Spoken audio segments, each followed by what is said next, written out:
सभी लोगों को मेरा नमस्कार। आज मैं आपको लेबल्स के बारे में पार्ट 2 जो मेरी सेमिनार है लेबल्स के बारे में वो कंटिन्यू करना चाहती हूँ। आपने सुना होगा पार्ट 1 में क्या लेबल्स है, क्या फ्रंट ऑफ द पैक है, क्या बैक ऑफ द पैक है वगैरह। तो अभी हम और भी सुनेंगे लेबल्स के बारे में। तो मैं जरा अपना स्क्रीन शेयर करना चाहती हूँ। तो अभी आप देखेंगे क्या लेबल्स कह रहे हैं पार्ट 2 में। तो ये है न्यूट्रिशन पैनल।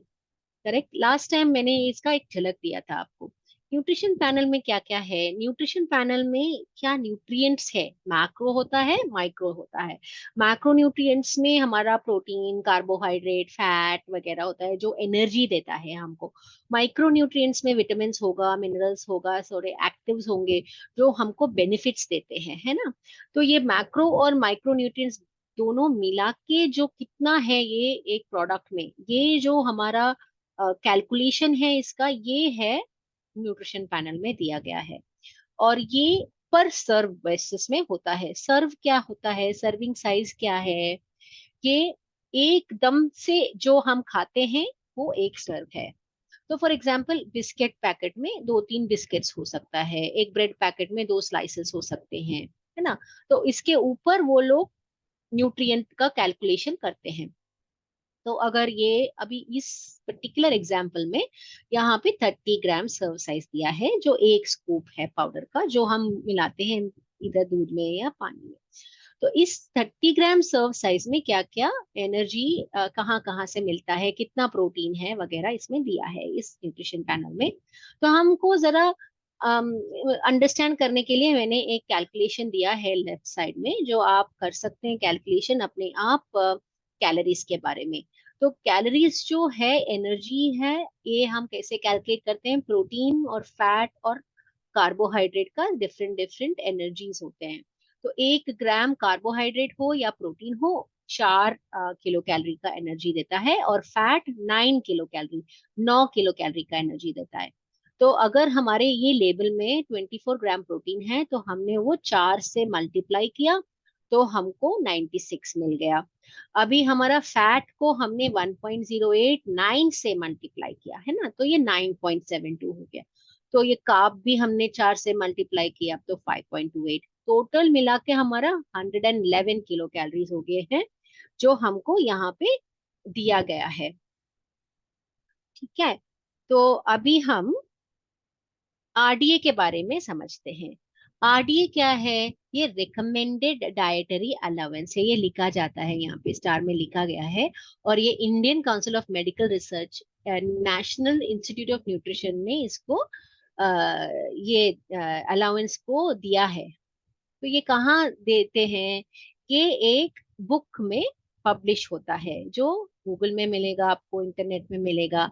ये डाइटरी गाइडलाइंस फॉर इंडियंस बोल के एक मैनुअल है। और ये इसमें लिखा है बहुत सारे इंफॉर्मेशन। क्या इंफॉर्मेशन लिखा है, एक एक एज ग्रुप से, मेन हो, वुमेन हो, इन्फेंट्स हो या चिल्ड्रन हो, ये एक एक एक एज ग्रुप में उन्होंने डिवाइड करके, उन्होंने जांच करके लिखा है कि इतना है प्रोटीन का डेली इनटेक होना चाहिए। अगर मैन का हो तो 65 kg का वेट होगा तो प्रोटीन उसका 54 ग्राम्स पर डे लेना चाहिए उसको। उसका 54 ग्राम्स पर डे अगर उसने लिया तो वो 100% आरडीए उसने खाया है प्रोटीन का। तो ऐसे ही iron, zinc, iodine, vitamin, mineral का सबका दिया है। लेकिन आप देखेंगे कि ये सेडेंट्री, मॉडरेट और हैवी का थायमीन का जो विटामिन है उसमें डिफरेंस डिफरेंस है, 1.4 है, 1.8 है, 2.3 है। लेकिन अगर आयोडीन है एक ही है, मैन के लिए 150, वुमेन के लिए भी 150 है, लेकिन प्रेग्नेंट वुमेन के लिए 250 है ना। ऐसे ही आयरन देखिए, अगर प्रेग्नेंट वुमेन को पता है ना आपको आयरन ज्यादा होना चाहिए, तो प्रेग्नेंट वुमेन का 40 है, लेकिन ये नॉर्मल वुमेन का 28 है और मेन का तो 19 है। तो ऐसे डिफरेंट डिफरेंट आरडीएस होते हैं जो कैलकुलेट किया जाता है और परसेंटेज में लेबल में दिया जाता है। तो ये कैसे हम लोग कैलकुलेट करते हैं जरा जरा देखते हैं ये एग्जाम्पल के साथ।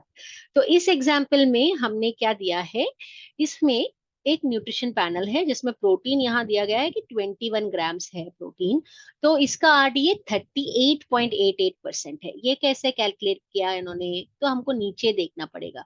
ये आरडीए उन्होंने हेवी वर्कर मेन के हिसाब से किया है, वुमेन के हिसाब से नहीं, चाइल्ड के हिसाब से नहीं।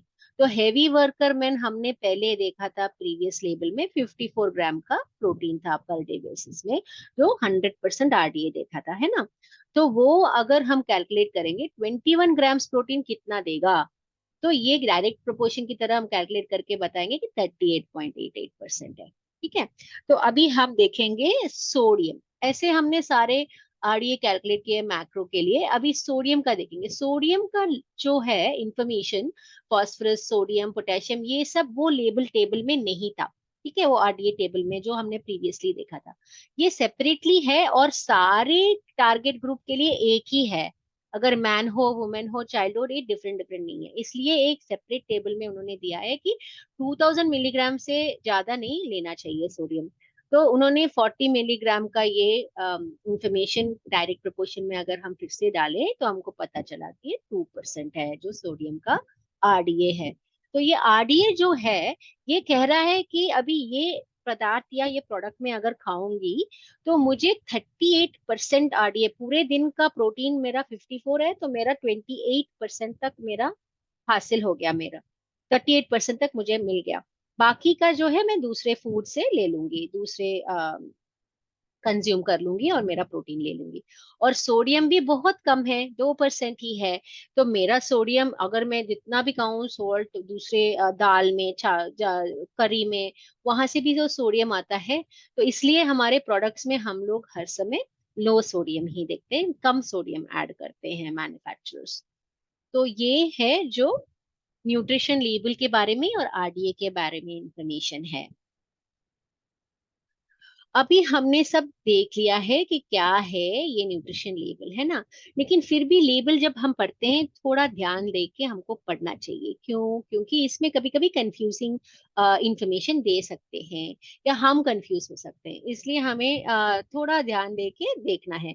ये एक एग्जाम्पल है जिसमें 100% ट्रॉपिकाना जूस बोल के उन्होंने फ्रंट लेबल में दिया है, लेकिन बैक लेबल में वाटर है पहला इंग्रेडिएंट। तो आप जरा बोलेंगे अरे ये तो जूस नहीं है, वाटर है, लेकिन नीचे अगर देखेंगे तो आप देखेंगे कि ये रिकॉन्स्टिट्यूटेड 100% है, जो कॉन्सेंट्रेट को पानी से मिला के उन्होंने बनाया है।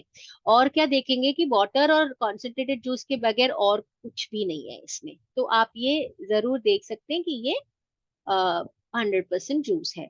अभी ये दूसरा लेबल जो लेफ्ट में है, इसमें भी वाटर और कॉन्सेंट्रेटेड ऑरेंज जूस है, लेकिन उसके बाद शुगर है और फिर एसिडिटी रेगुलेटर वगैरह वगैरह है।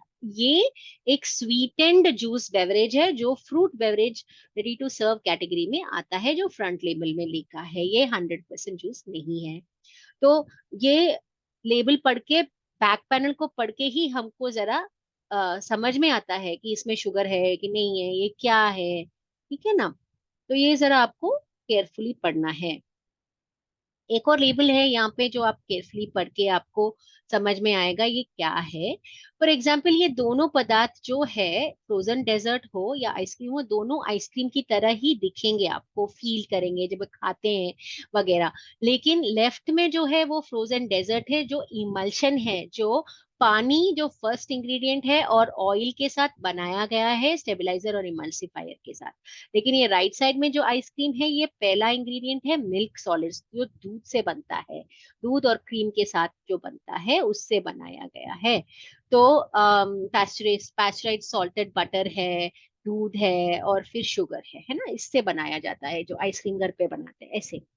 दूसरी बात जो आपको देखना है कि इसमें नेट वेट और वॉल्यूम जो डिफरेंट है।